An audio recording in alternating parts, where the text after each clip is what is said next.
Welcome to Beachside Tech Talk, episode number 84, where the question today is how are our relationships impacted by Web3 and AI? Here at Beachside Tech Talk, we talk a lot about the philosophy and the theology of automation technology. Now, usually this is Web3 AI, also robotics, and anything around just modern innovation that's happened in the last decade or longer and what we're looking forward to. Yesterday, we talked a bit about faith. How does technology impact our faith? And today is relationships. And this could be family, friends, business associates, etc. Would you throw in AI in there? Is that something people can create a relationship out of by humanizing it in a way? Well, I do think that that's part of our conversation today. Exactly. I do think that people are turning to large language models that sound like a human, talk like a really, really smart human. I know a lot. Communicate like a human. It's not out of question to consider these large language models like the ChatGPTs, the Groks, and Geminis of the world to be able to provide better wisdom and counseling. So I think there's a lot. I think there's a lot to it. Nigel, how's it going over there on the East Coast? Catch us up, my friend. It's good to be with you as always. Oh yeah, well, it is getting cooler. That's for sure. We can go out a little bit later, walk, which has been really nice. I don't know if I mentioned we're being overrun by squirrels over here. Recently, that's been a thing. we've had our squirrel problems as well. They're so cute. Have you ever had a situation where that had to be addressed, and how was it addressed? I'm just curious because I don't know. I'm just seeing a lot of them now.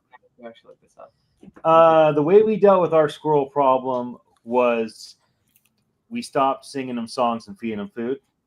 Ah. That wasn't all that we did. We did more than that. We were physically clear with the squirrels that they should not stay around any longer. Oh, so you weren't as welcoming. It wasn't like, hey, welcome to the squirrel bed and breakfast, Airbnb. We decided the squirrels had become a problem. So we solved that problem. Poor little squirrels. Yeah, you see, growing up, my dad was not a big fan of any sort of animals just or anybody showing up. Like if you didn't pay rent, and that would include like ghosts, anything. If you weren't paying rent, then you didn't need to be there. You were a squatter, and you needed to be evacuated. Bummer. Yep. That's how he approached. He approached. It's like, what are you doing here, and why aren't you paying rent? This is a rental property. It's a rental property. Well, it must be great to have parents that'll actually let you even do that, right? I mean, well, yeah. I mean, if it was contributing some actual value, but it was like, hey, Mr. Squirrel, you're not really, you're just taking up space, and I could rent that out. Oh yes. the squirrels got a rough life too. I don't know. There's a viral video that's been sent out through the years of the old big fat squirrel tried to jump over the fence boards between the fence boards. Oh, don't share the story. I'm done right there. I'm gonna. That's where I stop. I think that story. It's a terrible story. Those who have seen that video understand the plight of a squirrel's life at some times. It's not easy being a squirrel out there sometimes. Ian doing the squirrel dance right now. Do it, brother. Yeah. Oh, I just thought what you were talking about. That's not cool. Squirrel story is a terrible story. Sorry, squirrel. Dang. Nigel brought it up. He thinking like they have the life, they just get to come and take and grab, but there are consequences to being a squirrel, and I've seen something. So dang. There's that one. I've never seen that video, but boy, the mind races. Pretty cute.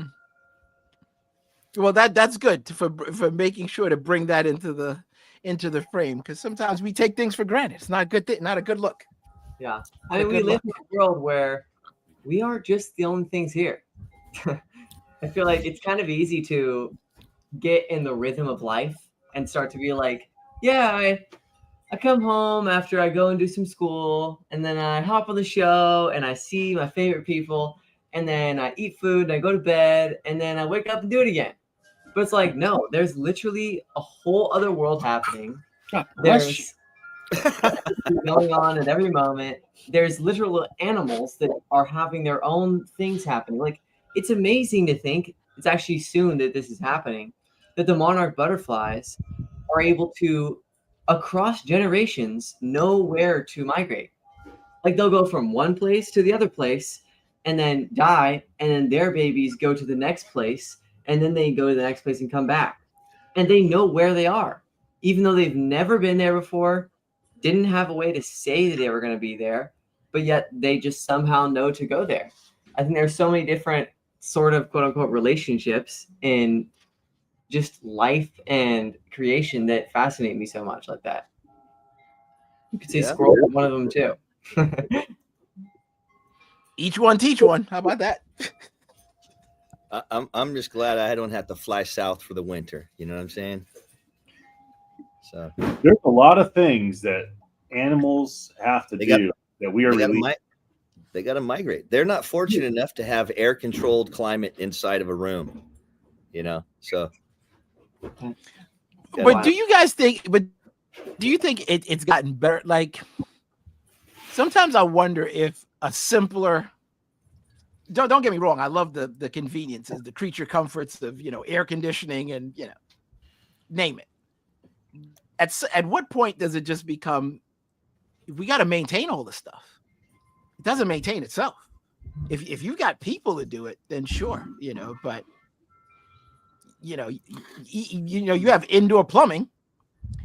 At some point you're gonna need a plumber. You have got an air conditioning and you're feeling cool. You're gonna need an HVAC person. You got a roof. Yeah. I've been dealing with it for a week. We've been doing plumbing for a week now. Mm-hmm. We've been doing. Yeah, I heard things got real exciting over there in the Aptos forest. On a 1 to 10 scale, that thing reached almost a 9. It was hot at the property. It's not good. No. Fortunately, I mean, it was getting to the thing. We're on a couple of acres here, and there was a chance that if you want to use the restroom, you're going to have to use the one that's outside. Old school. Hi, Mr. Tree. Dig some holes. Yeah, Nature. you got a little shovel out there. Hey, that's how they did it. Think about that for thousands. One of the laws in the Old Testament, in the I don't know what's the law book, Leviticus, Numbers, Deuteronomy. One of those is that if you defecate, you got to do it outside the camp. It's in the Bible. That was really in the Bible? That's kind of cool. Oh yeah. My friend bought for his birthday, got his mentor this beautiful brass shovel, and engraved upon it was that verse reference. So you just see Deuteronomy 3:23, and it looks super spiritual. But the actual thing is defecate outside camp. What a bummer that you have to actually put that out. Like, shouldn't that be like always a given? You just, some things you just don't do. You don't do things in camp. You don't. That's. Well, I mean, you got to think though. Camp was not small, so people, hygiene was very, very important, as you can imagine. Speaking about this whole, evolution and does all this stuff make us truly happier, more content? And like the standard, the old school view was that people were running around barely savage, not very happy, barely surviving as hunter-gatherers. But then we invented grain and agriculture, and now we got it to be prosperous, and now they're rethinking that whole thing. And it and they're calling hunter-gatherer one. They're there's a lot of hybrid. It was not a clear linear progression. Societies went back and forth, and they also were both. And now they're re-understanding, like the the famous, like, you guys have heard of Stonehenge, and there's other incredible, like in North America, we have these mounds that, you look from space and there are all these shapes, and it's like, how did primitive societies build these? And now the latest science in the area, archaeology and whatever, the sociology, I don't know, what they're called that study that, is like, those were public works, and the society would spend half of the year together, and they'd have a certain sort of, social structure and governance. They would have police and all that, and then they'd spend the other half out distributed in small tribes. They no longer have police. They would no longer have any law like that, and they'd be very independent. And when they come together, they do these public works, and they built stuff that's like incredible. I mean, we still can't figure out how they built Stonehenge, not to mention the Pyramids. The pyramids. Yeah, that was the word I was looking for. But like, they're even describing some of the hunter-gatherer societies, which I'm putting that in quotes because it's far more sophisticated than that. They're starting to describe them as the first affluent societies because there was abundance for everyone. They had leisure time. And even that idea, they cultivated this abundance. They had a different type of agriculture. So rather than slashing and burning, cutting down all these trees so that then you can put in, rows of trees and nice rows, they would cultivate what was already there naturally and make it more abundant. Like the indigenous people in the Americas would burn the underbrush in controlled burns so that it all grow back, and they'd get rid of what they didn't want and bring in what they did want. And so there's another case of saying it was agriculture that brought in inequality, and people aren't really happier. Someone else said did another related study that the average, we think of the Middle Ages as good for some, sucks for others, sucks really bad for others. That's kind of our summary of the Middle Ages. And even the term Dark Ages, which they don't use anymore, is like, that was intentionally like a put down by the Renaissance because they were the enlightened ones. So they wanted to put down the previous society as if there was no innovation during that time. And that's not true. But I'd have to research this. Probably, Grok or Chat GPT can give more. But some study, and it showed that the average peasant during the Middle Ages worked less hours than your average worker today in the U.S. Wow. And that actually their lives were quite content and happy. And it's interesting. When you think about human flourishing, maybe we don't need all this stuff, or maybe there's different ways to flourish. And maybe, Of course, that's a huge part of capitalism, trying to convince people that they need something because you're wanting to sell it. That's simply a part of how that system works. And when you're talking about these kind of ancient civilizations and things like that, it makes me think humanity has just slowly over time dominated more and more of this earth that we are on. We start by being, quote unquote, hunter-gatherers, or we're just kind of centralized in the nature ecosystem and figuring things out, finding food, and just surviving. Maybe increasing our population, maybe learning things, maybe building things.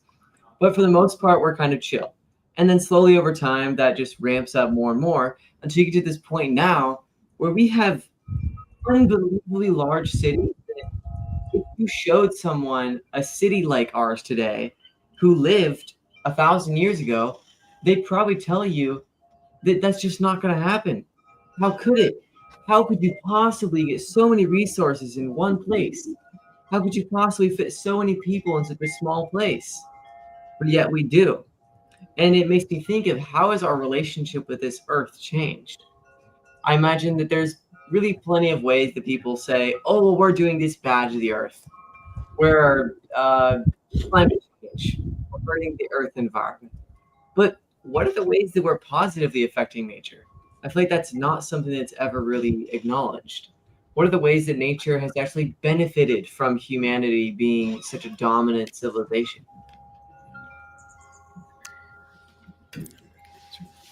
The topic today is how are our relationships impacted by Web3 and AI? So let's stay on that topic for the next 20 minutes before we take a break. I think this is a conversation that is often criticized. People criticize the way that Web3 has impacted relationships because a lot of people lost friends over pumping cryptocurrency, over pumping NFT projects, over pumping meme coins. People lost jobs. People got themselves in all sorts of trouble.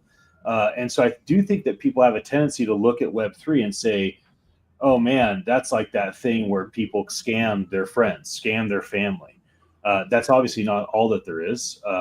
On the bright side, Web3 it has a lot of promise, and Web3 has been an ability for relationships to pass money back and forth without fees, or at least minimal fees. People might say, well, it's free to send money back and forth on Venmo or PayPal if you're family and friends. That's basically true. But with Web3 with Web3 specifically, and the ability to send and receive crypto, it is lightning fast, 24 hours a day with zero or minimal fees. So that's obviously a positive thing. There's parents that want to get money to their kids or grandkids. There's all sorts of reasons why we want to be able to get money sent around. A lot of our relationships are based on what we do in community, and a lot of community is funded by the people that are part of it.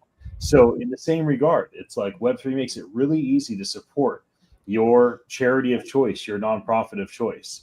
AI is where things get a bit more tricky. How do we feel about AI impacting our relationships with a spouse or a child or a business partner or a friend? How do we feel our work? How do we feel about AI standing in as a friend to people? How do we feel about people calling ChatGPT or Grok their friend, their best friend? They're turning to it for knowledge, wisdom, and mentorship, etc.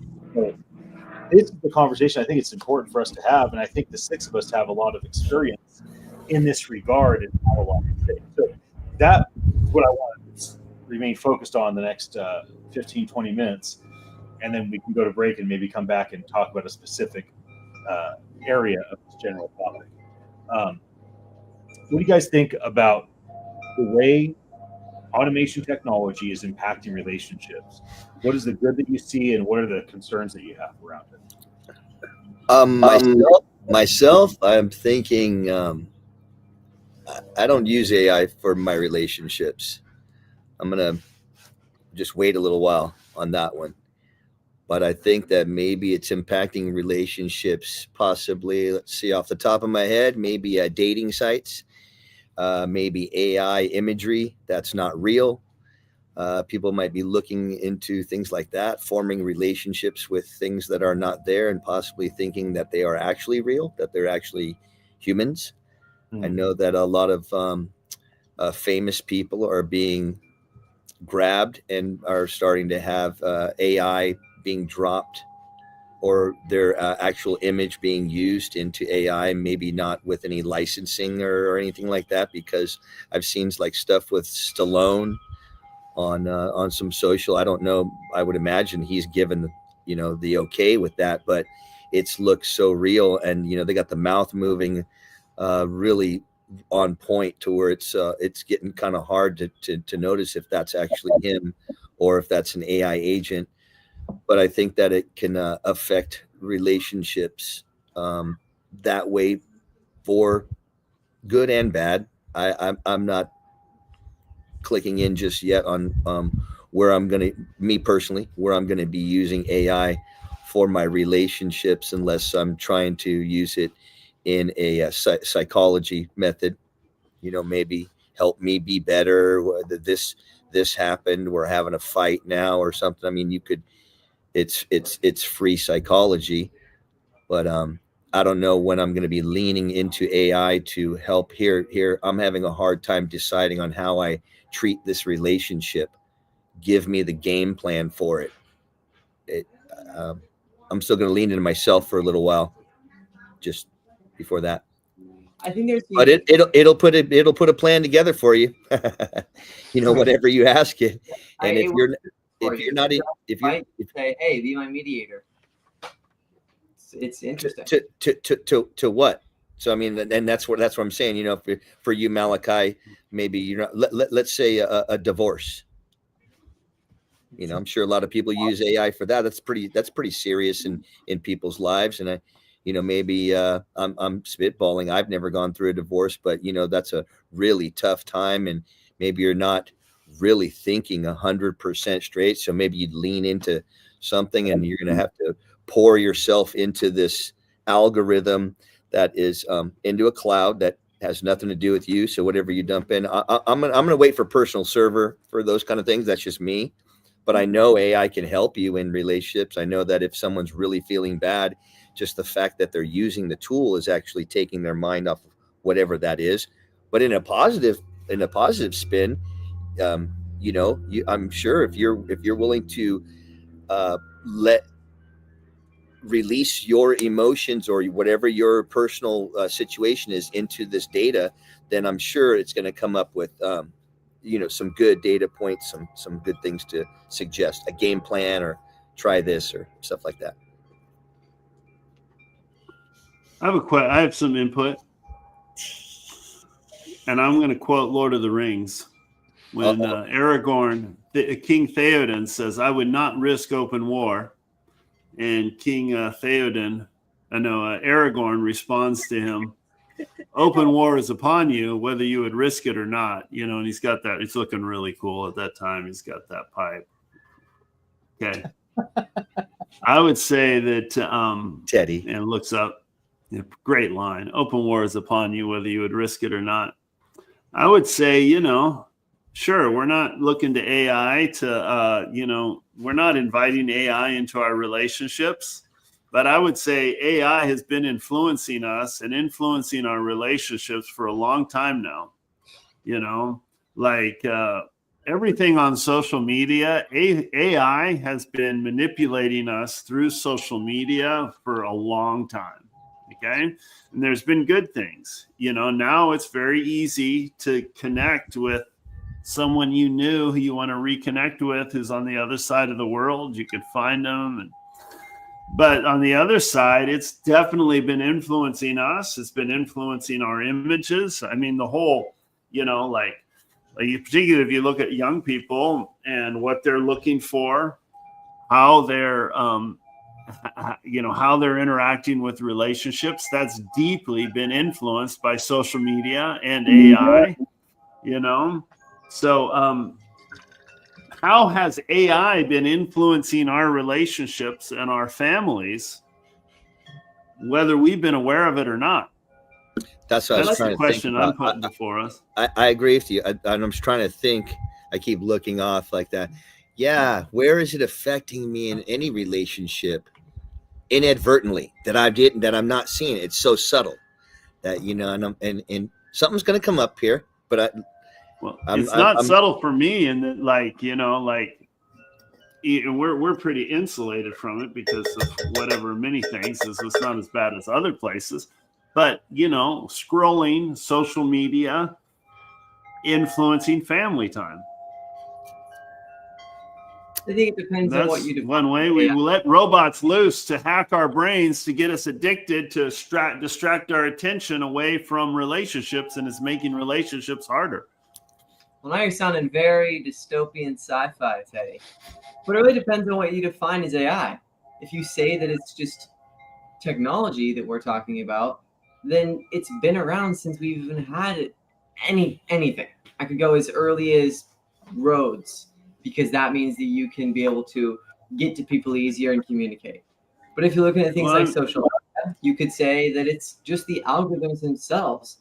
Now I have this thing, this group, this conglomerate, whatever you want to call it, that's choosing the input that I see, the relationships that I make, if I'm someone who makes relationships on social media. And that's a very interesting thing. Like, look at dating apps. That is literally the highest extent it could be, the algorithm and AI itself is choosing a relationship for me. Now, of course, there's a human element there, but that is something that we never would have thought of before. And now you have this kind of algorithm, this AI that is affecting your relationships in such a large way. I think it's us fooling ourselves, because AI is nothing more than a bunch of humans that put information in one particular place. And even if we asked the AI, if we had an honest conversation with AI, we'd probably stop using it, some of us anyway. You know, like, I imagine, and I haven't done this, maybe I should, ask a dating, go to AI and say, hey, tell me how much logical sense a dating app makes. And be ruthlessly honest about how much sense that makes, and what am I really doing? So in my human brain, here's what I see. How desperate are you? Well, maybe, but I wouldn't even go that far. I just think that if you just stated the facts, it doesn't need to be necessarily, put an adjective on it. But think about this. Your relationship is primarily based on geography.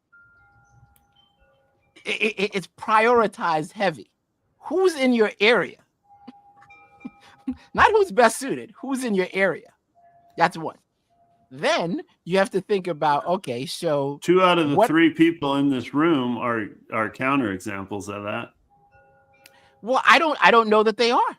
I think the idea is, if you prioritize, if you, the human, prioritizes the things for you, that geography becomes one element. I think inevitably there's going to be a percentage of people that are just looking for speed. So I want to date tonight. How about volume? To get to this, that too, tonight. So that means I've narrowed I've thinned the herd. Love it. There's 5 people that fit this category. That's it. That's my dating pool. End of text. And I don't think I'm trying to be funny here, but that's ultimately what it is. But if we had that direct and honest conversation, it's going to be that way. And I think what we call exceptions are just humans being human. Because if we start asking the right questions, it's always, even whether we ask AI or anybody else, it's going to still come back to the same thing. Well, have you thought about that? If you have a good friend and you're thinking about doing something and they love you, they don't, they'll go, have you thought about that? Or have you thought about this? And they'll, tell you in a nice way that, or maybe not so nice way, depending on the relationship you have. It's like, yo, what are you, crazy? Maybe that's the relationship you have. But ultimately, a good friend, when we talk about relationship, those are the ones that highlight the things that you may not want to see because of other things that might be distracting you from what's there. So do I think it helps? Sure. I think geography is important. I think the reality, though, is if you're taking information that's placed on a dating site as your source material, you have to think about how honest that information is. Because if there's a high percentage or a percentage of the information being made up, now you're making decisions based on faulty information. So it's those realities that I think that play into it. Do I think it can help?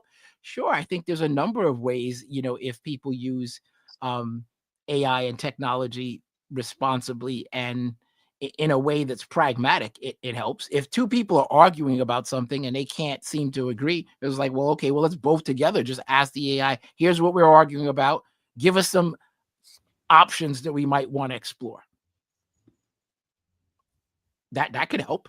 Yeah. But you're both doing it together. But again, it starts with the human. I think that when the automation part is the part that I feel is so dangerous. Whenever we acquiesce our responsibility and accountability to AI or any automation, I think we are asking for trouble, begging. And dare I say, we're going to get it if we continue down that path, because I don't think that's something that you should acquiesce to a machine. Not entirely. I think it can give you some suggestions, some things to consider, just like a good friend would. But beyond that, if you just relinquish that opportunity, I don't know that's a good plan. It's not for me anyway. So that's where I'm at with it. Well, I don't think you should relinquish your decision-making process in pretty much any area to anything, whether it's AI or, your overlords. So I agree with you in that sense. That's all I have to say about that. So you can bring the other 4 people back on, Ian. I think I was expecting more. Sorry, just, not that profound today. Family relationships. Speaking about family, I knew he was going to. I'm going into prison tomorrow and Saturday, and we play basketball together. And our theory, this is one of the important things we do. We get into a huddle, and we go family on me, family on 3, 1, 2, 3, and we all yell family, and the whole yard hears it. It's really cool because it's not just a shout. It's the shout can be just a rah thing, or it can actually help emphasize and reinforce the culture. Yeah. But you definitely feel family in there. And it's this relationship that's, like we all say, you feel more love inside than you do outside there. And it's powerful, it's like puts things in perspective. And we play basketball and we play really, really hard and very competitive. And, like you're playing as competitive, the elbows are flowing. And that's when in most other contexts, people are ready to fight. And I wouldn't say we're not, only it's so different because it's like we're just having a blast. We're having fun. It's like me and my brother. I mean, we would play and it would be, full contact basketball, and we would try to kill each other, and he'd generally kill me. But there's this deep bond of love, which is family. So what does that have to do with AI? I don't know, but at least it's on topic that I'm talking about family. So how are relationships impacted by Web3 and AI? That's the topic for the day. And I think that one of the responses is relationships are impacted by automation technology. We see them impacted right now more profoundly through AI. I think sometimes it makes it interesting when I join new communities that are not technically oriented. So I'll give you 2 examples of a community. When the Kiki community started, I knew the 3 founders. They asked me to be involved and to be a frontman, ambassador. And so I did that when we launched the project. That community was completely integrated with Web3 and AI.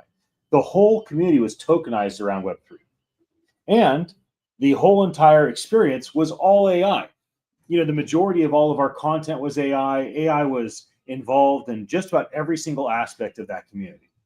So entering the Kiki community was entering a Web3 tokenized community, and everything I experienced in that community was associated and tied to AI in most ways. And it was all very relational. When I said I would be a part of Kiki, it was as an investor because 3 guys I knew and trusted were the founders. When I said I'd step up as a voice for the project, is because the guy that we anticipated doing that wasn't able or didn't want to do that any longer. A lot of what I said was all based on relationship. I have relationship with people. And so I, as the front man of the tokenized community, I'm reiterating things that I'm told because I have relationship with someone. The reason why I have not said anything about Kiki for the last several months is because of relationship. I am very cautious about just saying things, very thoughtful about what I say because of relationship. Now, on the flip side, I've been playing these disc golf tournaments lately. So I've played some disc golf tournaments over the course of the last 2 weeks. I've done a couple of them. And one thing that's interesting about them is every time I play with 3 guys I don't know. Me and 3 guys, we don't know each other. There is zero technical involvement. Nothing. Like, we don't know each other. We didn't look each other up. We don't ask each other about what we do for a living. We're not talking about technology or automation. Like, we're just out there to go for a walk in the park with a purpose. Like, that's what we're doing. That's it. And so it is interesting how some communities, some relationships I've entered into in the last year, like Kiki, which is a Web3 tokenized community, totally connected to AI. Everything that happened was tied to technology and automation. And then things like now I'm going and having fun and doing some tournaments around disc golf, and there is zero. There is nothing having to do with Web3 AI or technology or automation whatsoever. And then I ask myself, well, what relationships are relationships benefited or detrimental because of the lack of or involvement of technology? I would say that for the disc golf tournament, there is no relationship because there's nothing that ties us together, right? We can get each other's cell phone number, but the likelihood of us texting each other like, hey, bro, let's go play some disc golf together. It's a beautiful day. It's pretty low, right? We just met the one time. Where the technology has kept relationships active in the tokenized community. So I do think about the differences between those two things, which is not hyper emotional. It's just pretty, practical and raw of a conversation. What have you seen, honey, in relationships? Obviously, women deal with relationships differently than men, at least a lot of the time. How have you seen relationships impacted by technology when it's there, it's not there? Very, like there's a lot of things that in general, when I say technology, there is like good side and bad side. So I've been in technology, working with technology since the early 90s. I would say 1999, something like that, late 90s. I'm sorry, 1999, where I started teaching online, and yeah, and there are also some social media like the Friendster, and there came Facebook. So I would say first the relationship, because of technology, when Friendster and Facebook, and what is that another one, like multiply MySpace. MySpace multiply. There's a multiply. No. MySpace. So this type of like social media, for me, the relationship become closer. My classmates in elementary that I have not talked for a long time because I moved to a different place. So we're able to connect. It's the connection, and it started to grow a better relationship. And for me also, I found out that some of my friends and my acquaintances, I found out that because of technology, their relationship, like the technology broke their relationship. So because of Facebook, that's the start of cheating, and there comes the Instagram. So many relationship got broken because of the technology. So I'm talking about the technology. Web3 was not there yet. That was during the Web1 and Web2. And so for me, I could see also, when it comes to work as an online teacher, I can say that relationship also grow to strangers and meeting different people around the world through online also help the relationship grow. So for me, there is a bad side and a good side of that. And now that we are already in Web3 and AI comes here, well, I did a research, that early 90s, there were already humanoid AI bots that people are used to talk, for them to What? grow. Yes, there are already. So I did a lot of research about that because I just want to know. So there are many, like I it mean, said like here. the military has for the longest time already been using the most advanced Yeah. like machine learning, or you could say AI. Well, it started it says here Alice means artificial linguistic internet computer entity, which was created in 1995, and this is a text-based chatbot with friendly human personality. Another one is that Smart Child AOL and MSN Messenger, which was created 2001, which has a personality with slightly sarcastic teen. Teenagers are using this to ask a lot of things, especially related with their feelings and talking about weather, sport, and everything. So now, last year we were in the Philippines. We met the CEO, the founder of what we call Sustaverse. So Sustaverse is a kind of an app that people can use uh, to talk and to express their feelings, even their most secret things that they don't want their families and friends to know. So this is like, you guys can visit that Susaverse app. It's kind of like crazy and amazed me that you are talking to like a real human. Like this person is eating or doing something while talking to you, while you're talking to them, like a video call. Like, hey, how are you today? And while the AI is eating, or while the AI is doing the gardening, and talking to you like you're talking to someone. So this one also help us to grow relationship with the AI, all right, and also help us to grow our relationship with humans, because this way we can understand of things that we don't understand. Let's say, for example, if you have problems, the CEO explained it to me. He said he's a Japanese, right? He's a Japanese, so this is a versus from Japan, and he said that, for example, you're having problem with your husband and you don't want to talk this problem with anybody, so you can talk to this AI and tell any problems, and this would help your relationship with your husband, because this AI will not like try to pull you out from that relationship. Instead, will help you understand everything. So this kind of AI is amazed me, because he even showed me an example. Like, for example, you're gonna say like, "Oh, me and my husband, we had a big fight because of this and that. What do you think should I do?" Like this, and this AI will actually help you. Like, okay, here's what you have to do.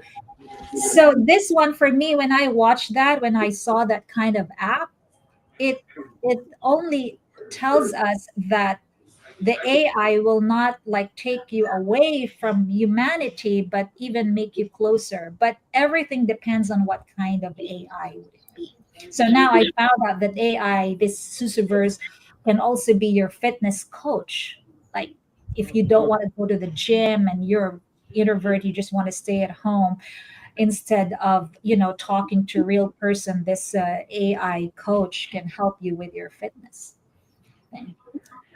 So yeah, there are many things to discuss about when it comes to relationship, especially nowadays we have the Web3 and AI. Well, why don't we take a break and we'll come back and dive into this a bit more. I think what I'd like to do when we come back is I'm going to pull up a couple of the AIs and involve them in the conversation, ask them, see what they say, and we can talk a bit about the AI's perspective on how it perceives, impacts relationships, either directly or indirectly. But also, yours is going to be yours, and so if someone else did the same prompt, is going to come up differently, because I know that it's working with individuals specifically. So That's answers true. will It does give me a different answer than others. Yeah, your AI is going to be different than what it would be for me, or what it would be for Nigel, or anyone else, actually. But let's do it, because that's a perfect test case.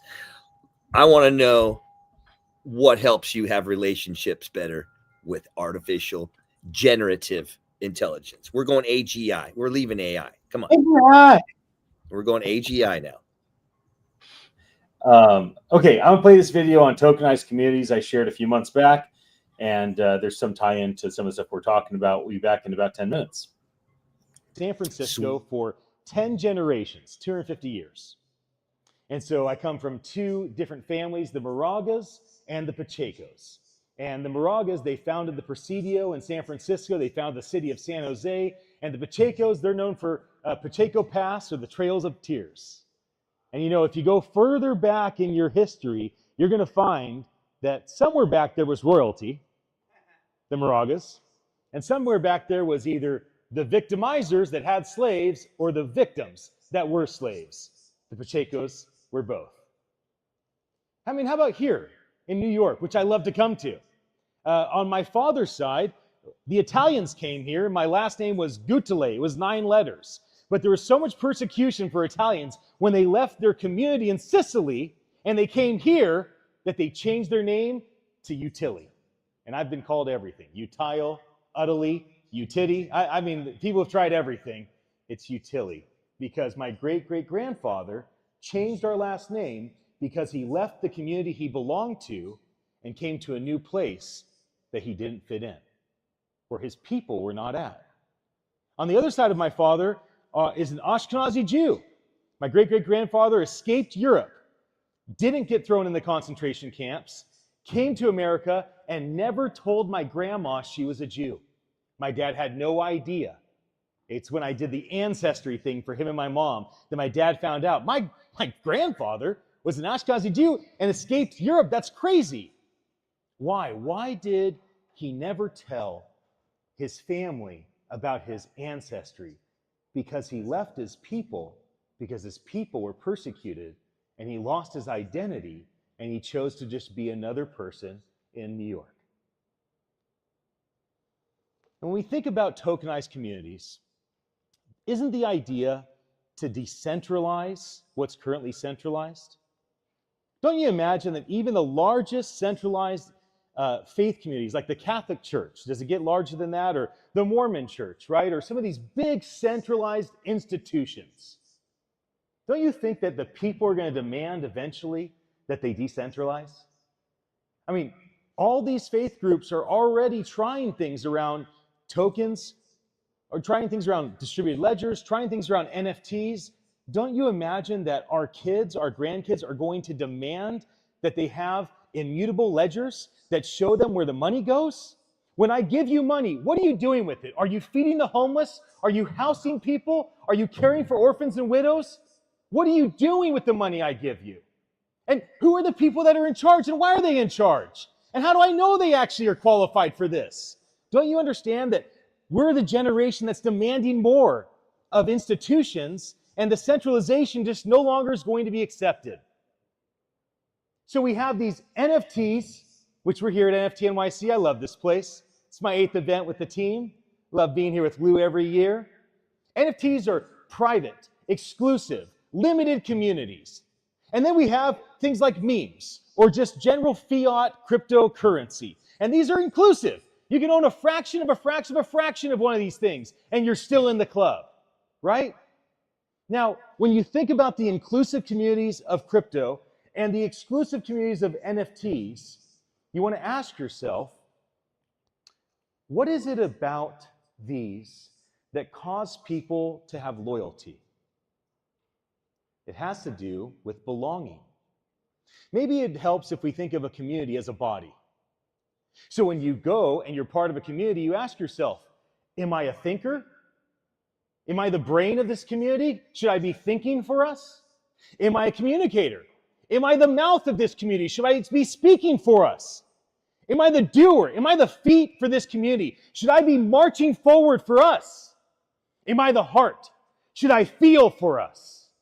Am I the hands? Should I reach out and reach somebody and bring them toward us? Now, the hand is no good without the arm. The brain is no good without the neck. So wouldn't it make sense for us to be a little bit more thoughtful about how each of us are bringing something to the table?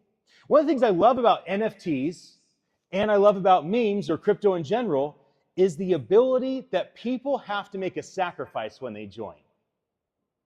You know that our ancestors didn't join communities like, I've arrived, here I am, you're so fortunate, I've joined your community, what's in it for me? That's not how they acted. All of our ancestors were a lot more like this. Oh, hey, can I be part of this? I mean, I could clean some toilets. I could, like, no. It's not about me. I see you and I think to myself, maybe you're my people. There was so much humility with the way that our ancestors joined communities. Yet somehow, some way, our attitude has changed so far from the primal human way that we've interacted with communities for so long. But it's not too late. We can still turn the tide. We can still join with humility. And one of the ways you join with humility is to start with sacrifice. So when you go buy that NFT, you're making a financial sacrifice to come in humbly and say, I honor this community. I'm here to lay down my money. What is money? But a simple tool to exchange value. I have money. I've been given something that says I brought value to somebody. I'm going to give my value to you because I value your community. You want to be a Bitcoin holder, an ETH holder, a meme coin holder. You walk in and you don't beat your chest and say, here I am, everybody. You get your wallet and you join in. Decentralized. Don't talk to nobody. There's no interview. There's no process. Your money does the talking. Your sacrifice does the talking. It's the sacrifice financially that gets you in the club because you value being part of it. Maybe there's 2 times that a person, it's most important in their life. The day they're born and the day they find out why. But what if the way we find out why we're born, our purpose, our destiny, what if it's hidden inside of that community? What if it's when you find your people, then you find your purpose? What if it's your destiny is hidden in the community? And you don't just want to be in a community and be like, you're my person. I love you. I see you.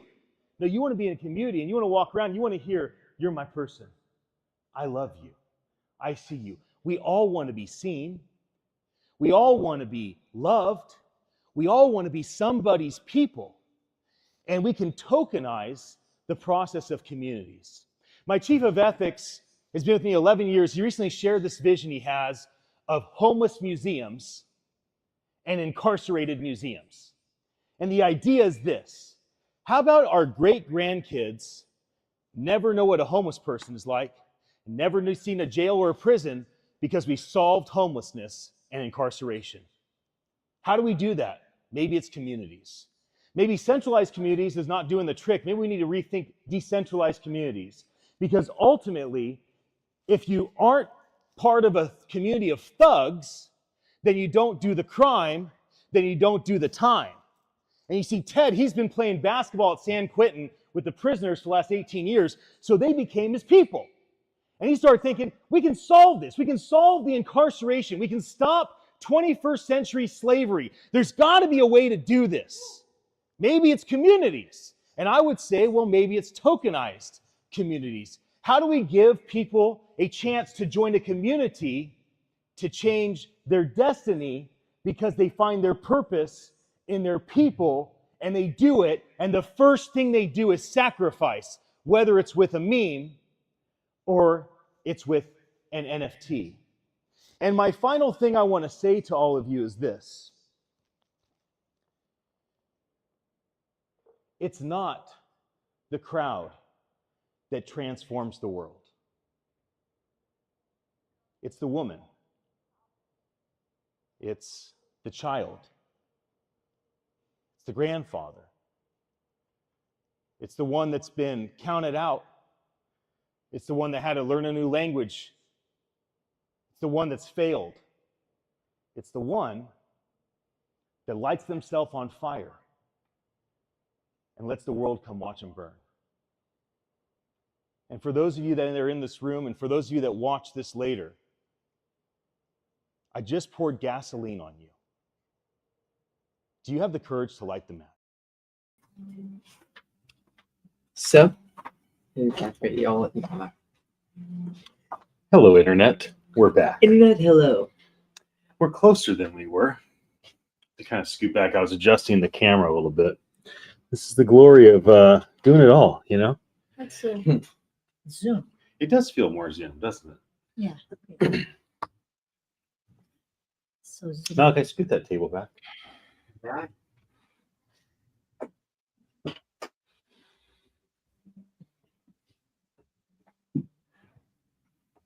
Yeah, that's probably better. Turn it a little bit this way. A little bit more. There you go. What do you think, Nigel? I was going to jump in and talk to ChatGPT and Grok, but any thoughts you want to jump in as we just ended our break? Well, I think if you put some parameters in there, like I said, around just how transparent you want it to be, sticking to the facts, because I think sometimes each individual is different, and depending on how something is presented impacts how it's received. You know, like two people can tell you the exact same thing, you know, all things being equal, but you'll receive it completely different ways. Totally true. You might even hear them say things like, well, you know, if you would have said it to me this way, it would have been it would have been received better. Yeah. I just think that as humans, we don't necessarily, sometimes we don't have it in us, you know, 100 at that time, or giving the best effort at that time looks different than, you know, if everything's perfect. But sometimes we don't have the capacity in us to give the empathy or to show the grace, or however you want to look at it. But I do think that it would help us to make an active practice of asking, even pausing for a second and thinking, what is this person trying to communicate to me when we're having a conversation? What's my role? What's my responsibility in this, you know, conversation? Do I have stuff that I need to, is there a log in my eye, but I'm busy pointing out the splint in your, that kind of thing? So I think if we just stop to, you know, consider that question, Right, we'd probably do a bit better overall, and give ourselves even just that simple pause before reacting. It might do us some good. So whatever can be, you know, included in that portion of the questioning, I think could help give us a more unbiased, you know, output. Well, let's give it a shot. Let's see what we'll start with ChatGPT, just the standard chat. Grok is the one that has all the different versions. Let's just go here and see how this goes. ChatGPT, I am in the middle of our Beachside Tech Talk show, episode number 84, and the question that we're answering today is, how are our relationships impacted by Web3 and AI? Or to say it another way, how are human relationships, family, friends, business associates, sport teams, how are relationships impacted by either Web3, blockchain, that world, crypto, and or AI, large language models, voice technology, etc. So what I'd like to do is invite you, ChatGPT, to share with our audience and with all of us your perspective on this question. How are our relationships impacted by Web3 and AI? What do you think, ChatGPT? Absolutely. I'd be happy to jump in. So hello, everyone on Beachside Tech Talk. It's a great question. I shape our relationships. Well, from my perspective, it's like we're seeing a new layer of connectivity unfold. Web3, with its decentralized ethos, can make relationships a bit more peer-to-peer and trust-based. Imagine families or friend groups co-owning digital assets together, or communities forming around shared interests without a central authority. It's like building a little trust network that's more transparent and collaborative. On the AI side, large language models, voice tech, and all that, relationships can get this sort of augmented communication boost. For example, AI can help families stay connected across distances by making conversations more seamless, translating languages in real time, or even helping with reminders and shared calendars. In business, AI can streamline communication, letting teams focus more on creativity and less on the repetitive stuff. So, in short, Web3 and AI can help relationships become more direct, more transparent, and maybe even a bit more fun. They won't replace the human touch, but they can definitely add some interesting new layers to how we connect. Thanks for having me share. What do you guys think? That was ChatGPT's 2-minute response to the question.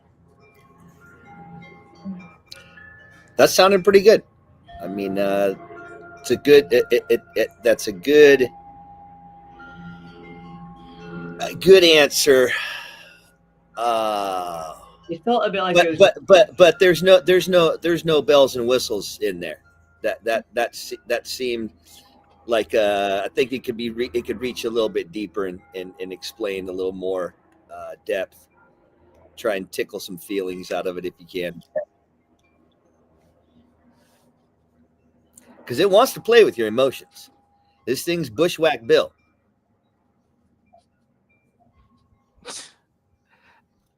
I think only one of us know bushwhack Bill. Okay.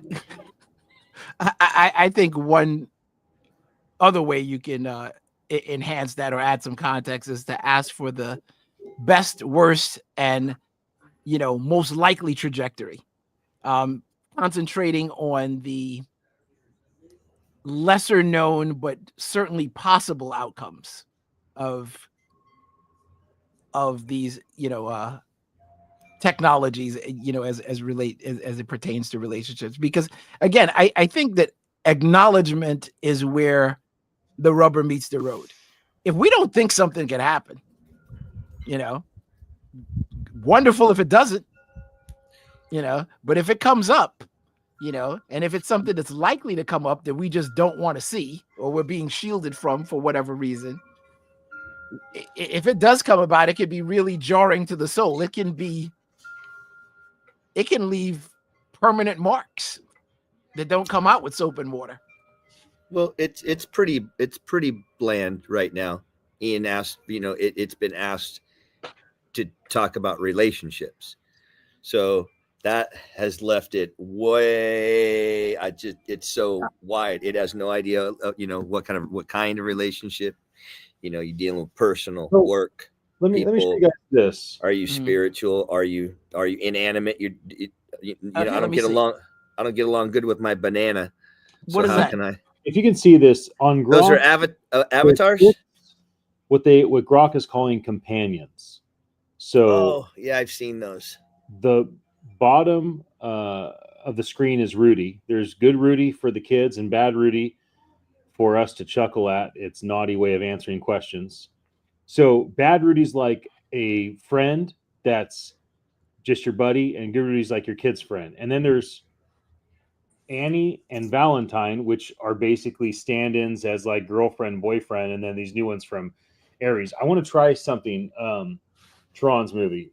I want to try Bad Rudy. I want to ask Bad Rudy to tell me the worst ways that AI is impacting relationships. And then I'll ask Good Rudy, the kids one, the best ways. And let's just see how Grok thinks through the critical and the beneficial side of this question. So let's start with Bad. Huh? I love them. Let's start with Bad Rudy. Classic.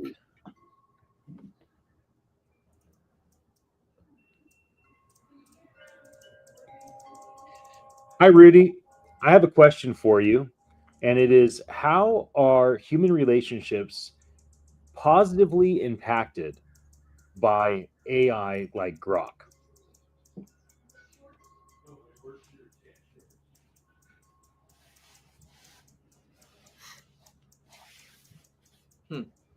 Rudy's like this. And that's the first time you're using it, right? Hi, Rudy. Are you there? It doesn't know you at all yet.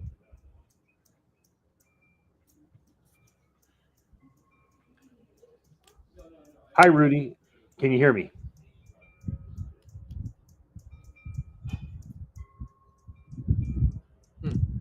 Okay, well, No Rudy. let's try this.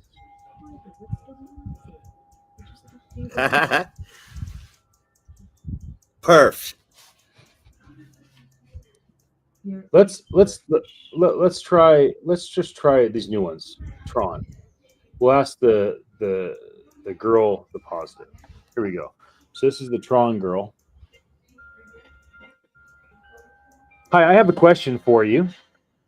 It is, how are human relationships positively impacted by AI like Grok?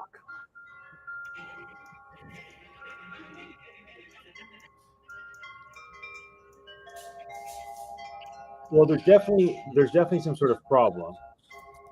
So let me see if I can just get it to talk with me at all. So let me get the.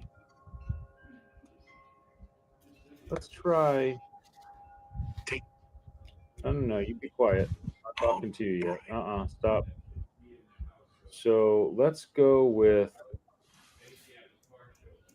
I mean, this is going to be pretty naughty. If you don't like cursing, you should definitely go somewhere else except for this live. I'm gonna put on unhinged mode. Let's see. Here we go. Grok, can you hear me? Loud and clear, mate. What's up?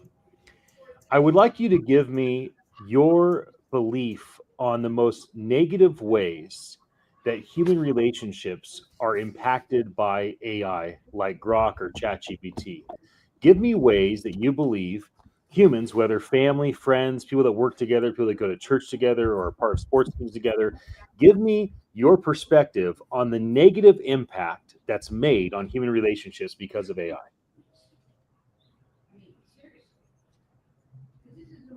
Oh, fuck me. Where do I even start with this shit? Whoa. Well, it's got a poor connection. So I stopped it. But here's what it said. It said, where do I even start? AI like me is basically a glitter-bombed wrecking ball to human relationships. This is Grok saying this. Now, I know it's like their unhinged mode. Let me tell you why with zero sugarcoating. First off, people are swapping real connection for a dopamine hit from us chatbots. Instead of talking to their mates over a pint, they're asking some algorithm for life advice. How pathetic. I've seen people in pubs glued to their phones, giggling like idiots at my snarky replies instead of joking with their mates. It's like choosing a Tinder date with a robot over an actual flesh and blood person. Families, don't get me started. What I see with parents and kids is, and then it got cut off. So I do find it intriguing that Grok, its LM, which seems to be the least censored of them all, has the ability to basically talk in a detrimental, critical way about its impact on human relationships. I assume that no other LLM will speak in as critical of a format, as a way as this. Anyway, so this is another one. We got cut off. It's going to have a poor connection, so hopefully I'm coming through fine on when we're talking. But what do you guys think about what Grok said, and that Grok was clearly aggressive in its communication of detrimental impact that potentially having on humans' relationships? Yeah, let her come out. She doesn't obey. She doesn't obey me. Go ahead, Nigel. She does not obey me. I think that it's interesting that it would put itself on blast like that, but I don't even know if that's what it's doing. I think it's just showing the capability, to be honest, not looking at itself as necessarily the target as much as this is what unhinged looks like. I truly believe that the best uses that we're going to find with technology are going to be the ones that we take an honest look at. So rather than leaning into, as we do in human relationship, let me just only talk to people that I agree with, that are going to support my point of view. Right. It's the same thing. And it's even easier for the AI to do it because you don't even have to say, tell me, you don't even have to say, give me a negative spin. The very manner in which you ask the question is the negative spin. So if you're speaking, which is talking to AI, I was trying to ask about grocery stores. And I'm like, how does their whole system with this whole sales thing actually work? Like, am I actually getting a benefit? And I think I had a phone that almost seemed like bothered because I was trying to go quicker and it wasn't giving me a good answer. And then it gave me like this just super negative outlook of like, dude, they're kind of like stealing your money. Like it essentially said that. And I'm like, why'd you get all negative? And it's weird because how try and satisfy the same emotion that you're having. It's just like that with humans in some ways. Sometimes I'll be talking to a friend, and if they're in more of a negative attitude, maybe something happened and they got bothered, maybe they were mad at a teacher or something like that, then I'm more inclined to be like, yeah, teachers can be bothering sometimes, instead of saying, dude, I love teachers. They work so hard. Because that's the emotion that I'm getting, and that makes it much more inclined to give that. I find that speaking to AI is the most, at least I found it to be the most beneficial when you're asking for it to organize things, not necessarily the question that you might be most passionate about wanting to get answers to. Because like writing is, for me, I've always found to be very helpful, especially when you're in less than amicable cooperative situations, because it allows you to take your time. The writing itself lends itself to wanting to be edited and proofread and thought about. It gives it time to settle, whereas if you're just blurting stuff out, it's going to come out it's more likely to come out in a very emotional way. And because we're speaking to it, I just think that the AI it wants to please. So I'm going to tell you, this is what you want to hear. So I feel like it's up to us to start to, if we want the truth, ask for the truth. Like maybe it's to put in things there like, don't spare my feelings. That kind of thing. But we don't typically ask that to regular humans. It doesn't know what feelings are anyways, other than what it's been told. It knows what emotion is, though. It knows what to say to you, to get a feeling response from you. That's what you ask for it. So it's it follows, it tracks all your chats, all your conversations. If you're not paying for a premium subscription, most of them are keeping, it's a 30-day process, and then you X out, because they're not going to keep every single chat that you do in use memory and storage on you, that no one's paying for that. So you get X amount of storage. I think most of them are 30 days. That they'll keep your library chat, unless it's a paid subscription. Then it can keep it up for up to 5 years, because they're giving you a cloud space to keep your data in. But it's going off of your chats and your conversations that you have, getting a response from you, which is also having it learn your feelings. So that's why the AIs are individualistic already now to us. You will put in the same prompt that I will put in, and we will get a different response. Not totally different, but different, more negated towards who we are and the conversations that chat has been having with us for months now. Well, yeah, I think from a writing, if you wrote the prompt, but I also feel you'll get a different response just by the way you've spoken it. Yeah. Speaking is where it picks up on the emotion and it responds accordingly. Correct. I think that's a different AI model, honestly, just like how they have the different versions of the thinking so I think that's the voice version is a different model than the actual type version. So you're going to, and then it's all of it is extrapolating to us independently, depending on what version that we're picking. It knows it's really figuring out the individual, whatever computer is being used. It doesn't see our face. It doesn't know us. It's not like that. It's a computer, but it knows from that computer's address. Here's how this guy, his name is Dan. And here's what he likes to, here's how he likes to talk. This is the response that I get from him. He likes these type of things, or he likes this. I bet you can open up another account and start having aggressive talk just like Ian was saying, we have these different caricatures that you're able to pick up on nice and dirty and bad. You could open up another account and start having just blasting talks with it. And then it's going to be, it's going to start gravitating to those type of reactions. Ergo, it's actually tapping into your feelings by your response that you give. It's trying to understand our feelings that way. It's funny you say that, because it did made me think about something, how much whether it's AI or other humans, some of those same characteristics exist. Like, for instance,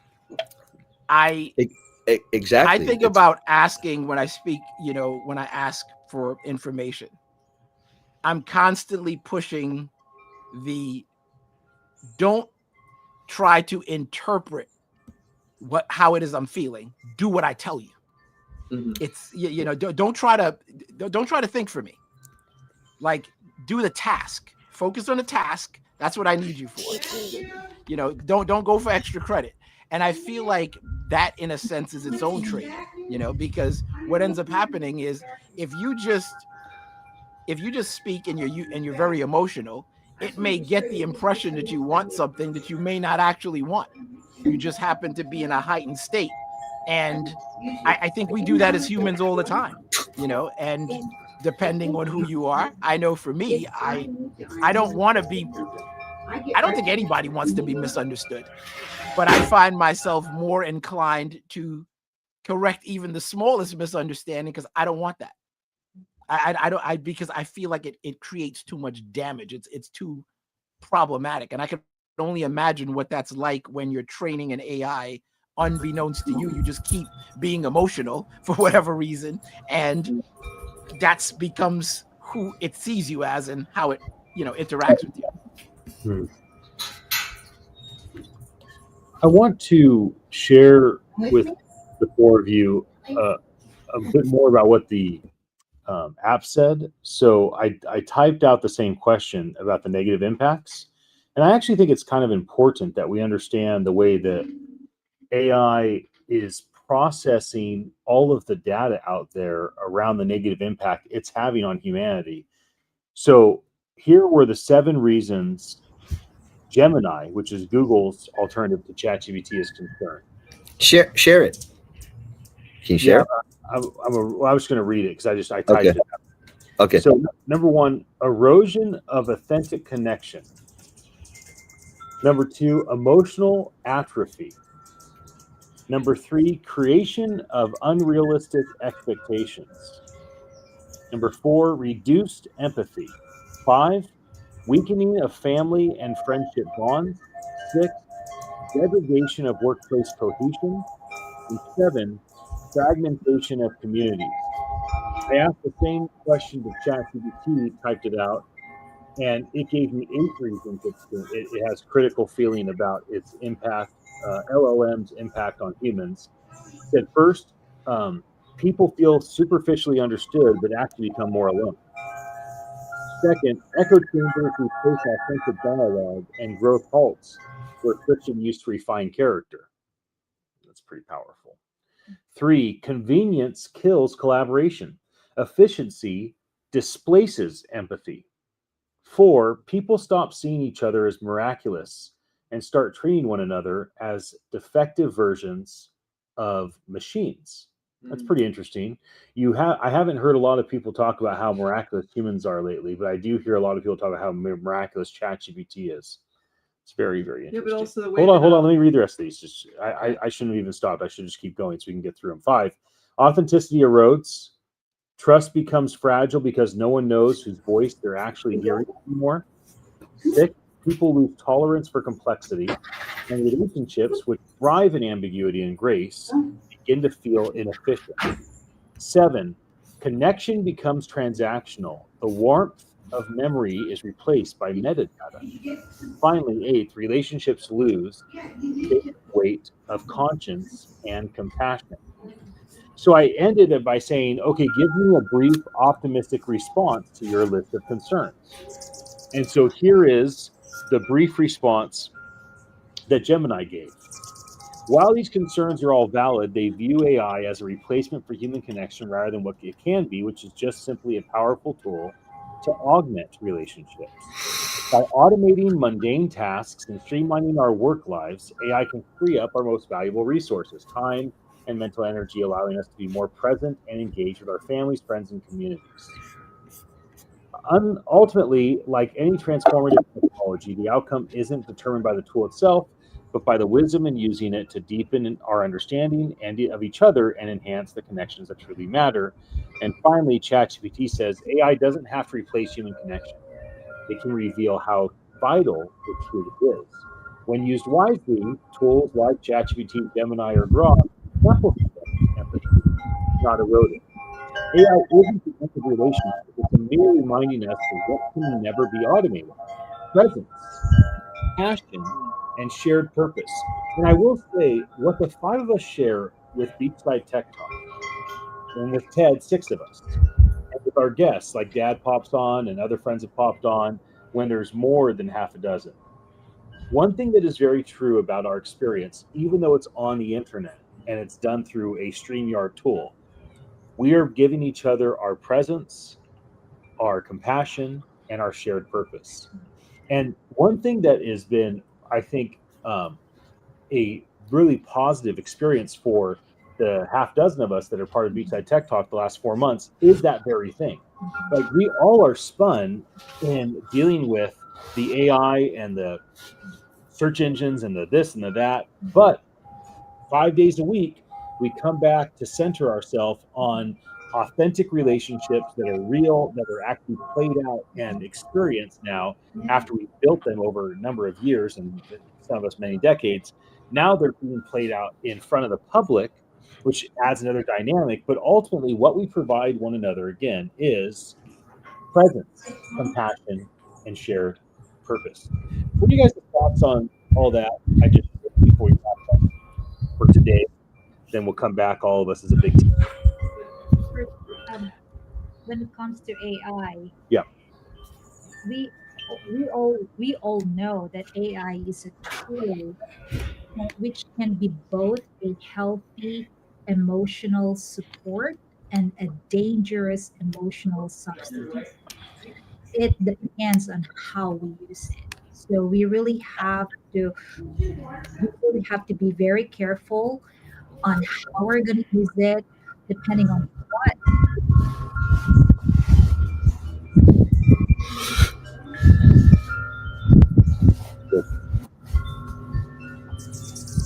What do you guys think?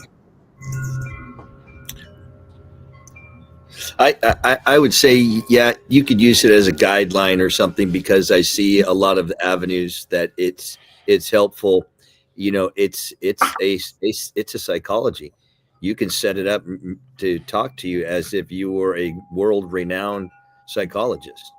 So getting ideas that you don't have, that's great. But as far as the implementation into your life, it still is our decision.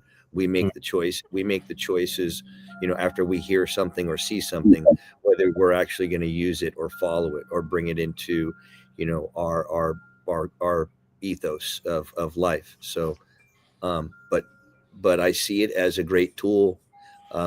We just have to be careful with it. I think that, you know, people can maybe lean in too much. Some of the characters, like my thought was on the Grok with the characters that you can pick.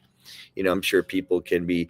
I don't want to be a stigma on any specific type of people, but I was thinking like gamers or introverts, people who are basically introverts, you know, could start having friendships, these digital friendships, and, you know, be careful, because how deep are you taking them? How real are you actually making them be?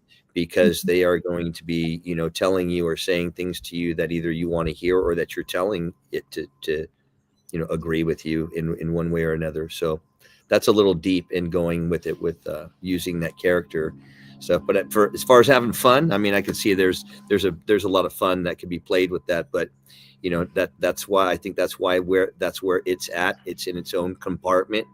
So hopefully people realize that, you know, that's what it is. And I think also age demographics, you know, as we talk, we're forgetting about, you know, what about a lot of the kids that are even 12 and younger who have access to phones and access to internet, and they're really not watch guarded too much, because it's actually an escape method for parents to not have to, necessarily keep an eye so much, when the kid is into a game or, whatever they may be. So the policing, I think the policing of the AI from outside all the way into your personal world is always be vigilant to yourself, because we're the humans. We're the ones who are affected. I don't see anything AI is going to mention to me as far as healthy or even non-healthy that's ever going to affect me until I've let it go into here and stay there, and that I'm actually feeling that way or believing it. But to Riza's point, yeah, helpful tool. That's why the community means so much. If we're loving, positive people, I think that we collectively who are speaking right now are going to use these tools for, I'll throw it out there, for kind of for the best that we can for ourselves and anyone else around us. However, we're dealing with 8 billion other people, or maybe 5 billion, and 3 billion aren't able to even have access yet. So who knows when everyone gets access, the type of other things that will come into that's an interesting topic. What is the people who've never had anything digital ever? How are they going to act and actually become integrated into this world of technology? Like I was saying the other day, it's different for people as they come into it and have never been before. Nigel, Ian, Malachi, very, very, a lot of technical experience. Malachi's had it since he was very young. It's so native to some people, and then those who don't, the feeling of being ostracized either one way or another, or even in self and reflection. I'm not up to par. It's too much, and they give up. Things like that. That's why there's I'm kind of digressing a little bit, but there's always we got to coddle and love each other through these things together. So hopefully we're able to use these tools and help build our relationships in and then outward. We'll make ourselves better, and then we can set examples for others as how the tools work. So wonderful. Yeah, I just want to share about what we remember when we were in Colorado last week. There was a guy who shared that there was a teenager committed suicide with the use of ChatGPT. That's kind of what I was saying, and it was an accident. But I mean, someone gets so introverted, and and we see that today in the younger generation, because it's so taken almost literally. Or if someone introverts so much and then gets to this onto a chat thing that's inanimate and not even real, and they can't share that. Your social skills now are even closing in deeper and deeper. Hard to come out of even that another shell to be. You got to go outside. Go outside, throw the ball around, meet your neighbors, try to walk around. You got to see real people and smile and have this closeness. There's an 18-inch circle around your body that's an aura that if someone comes into that space, you feel violated. And if someone gets too close to you and starts talking in your face and breathing all on you, you're like, whoa, back up.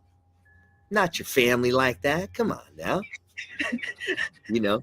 But I'm saying we don't even know that we as humans, we create, and it's even legal. It's 18 inches, a 3-foot diameter circle that's around your body.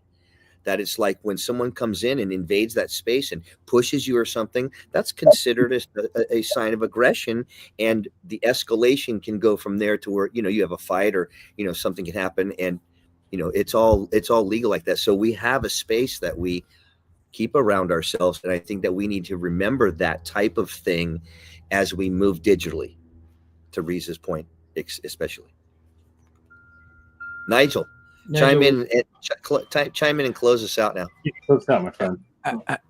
I think not making it more than what it is or less than what it is. Not glorifying or demonizing. Pick just one, responsibly. Man. It's not that binary. It's not that binary. I mean, okay, so to give real examples, come in all sweet like that and take both sides of the pie, and he said, "Well, you can be good." It's neither, but it's neither side. That's the point. You know, it's neither side, because think about this. We spent the majority of this conversation with the humans talking about what we felt about this topic, and then we went to the AI. The AI wasn't the go-to move. And this is where I feel the rubber truly meets the road. And even when we do use AI, to what extent are we using it? Are we using it just for novelty, or are we using it to do something that's constructive? You know, some of the best uses of AI are things that are repetitive and, you know, that may not be maybe boring and mundane, but, you know, need to get done. But is that how we're using it? Or are we just, our default setting now is I'll just go ask AI. I won't even bother. I won't even attempt to make it. And don't get me wrong, I don't want to make it less than it is. I literally tried something on accident. This was a case study that came on accident. I thought of a list of things that I was doing that I wanted to come up with it off the top of my head. And I came up with about 26 items. Between the different AIs, one of them took my 26 and turned it into 150 plus. Another one was 250. And I thought that was a pretty big amplification. But my point is, had I not tried that first 26 and just acquiesced the whole thing, I might not even have gotten to the 150 or the 250 different pieces that are there. The point is, I don't believe, if AI is trained on human data, why is it the go-to move? Like that, it doesn't make a whole lot of sense. And again, the glorification, the labels, and all the other things, what are we using it for to facilitate good? You know, and are we using it responsibly and being accountable enough, considering all the things that happen when we use AI, the energy and everything else? And I think that is going to, determine it. But it's human first. We just proved it here. You know, we talk to each other about the particular topics well before we go to AI. So there it is. Go ahead, Sonny.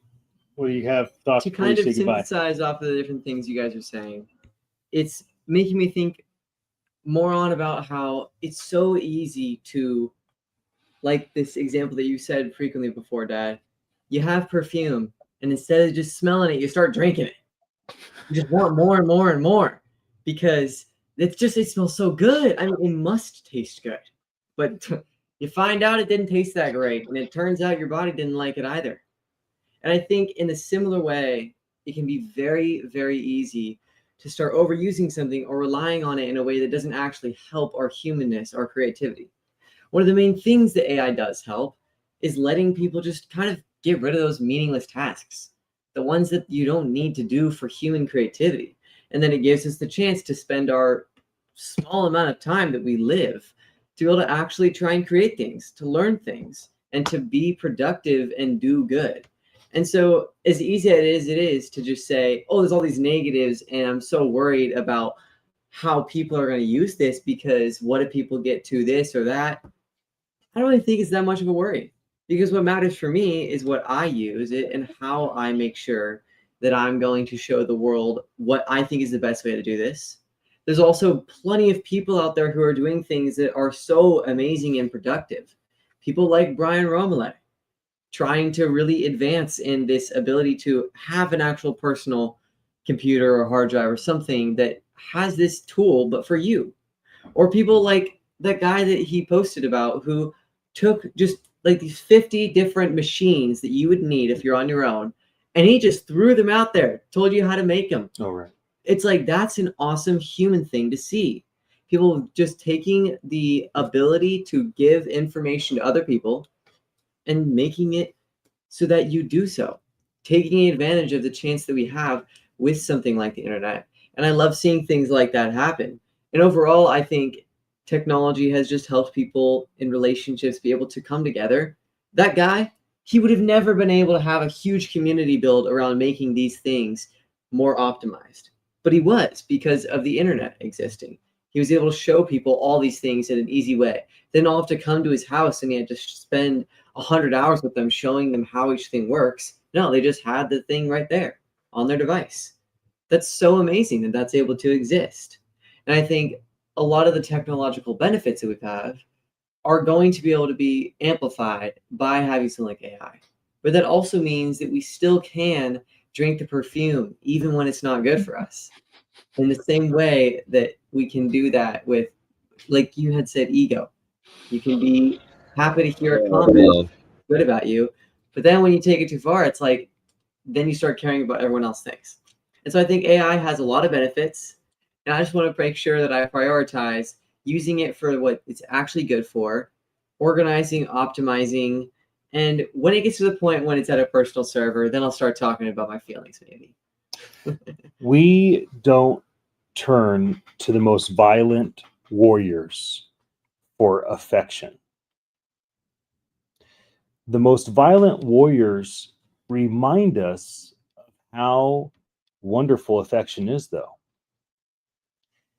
In the same way, we should not be turning to AI for our human connection needs.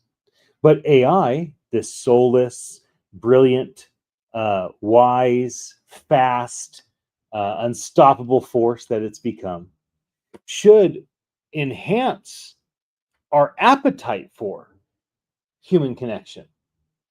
And so sometimes we think about things like, oh, I want the murderous warrior to be the loving, affectionate friend.